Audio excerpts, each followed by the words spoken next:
Let's look at the survey quality perspective from a slightly different angle.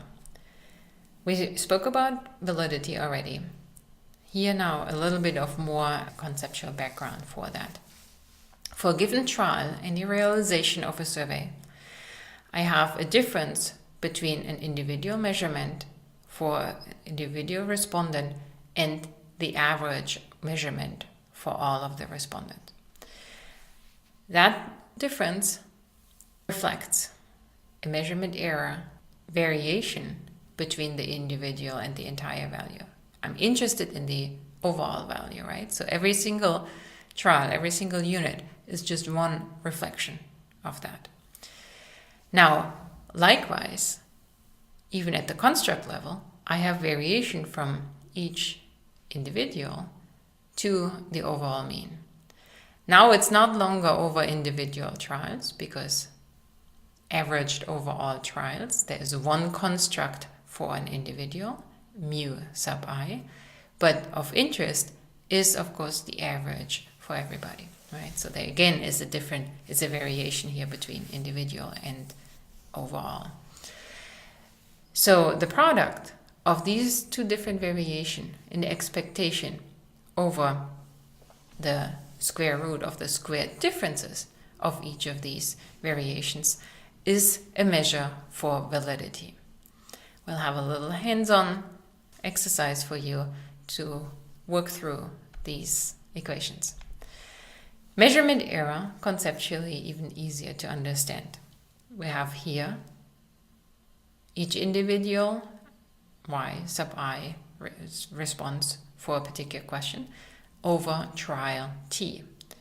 In expectation over all of those trials, that value should be the same as the measurement, but if it isn't, I do have measurement error.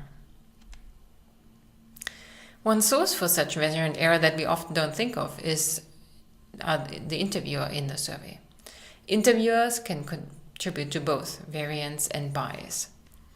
There's variation in values of a survey statistic that arises from different interviewers collecting different data, despite the same training procedures.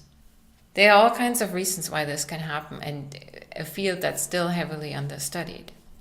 But one notion, for example, is that different interviewers draw in different people. So there's some variation in who it is that agrees to respond to an interviewer, which would be an error on the non-response side, but also how they report and respond to a particular interview. So let's say I'm a healthy looking male interviewer, and I'm investigating or interviewing people and asking them about their health. If they evaluate their health relative to what they see in me, they might report on certain scales their health differently than they would if I were an aging, obviously maybe with some health impairment interviewer that enters their house. So there's variation here too. There's variation in how interviewers probe and elicit additional information from the respondent and the like.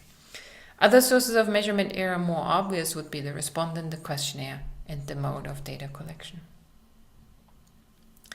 If you look at the survey lifecycle from a quality perspective, we also have mentioned processing error, and that's simply the difference between the processed value and the true value due to coding error or editing of the response. So while coding or processing is meant to correct for errors that we have, it could be that it induces error if there's departure from the actual value, what the respondent answered and should have answered given a certain measurement construct.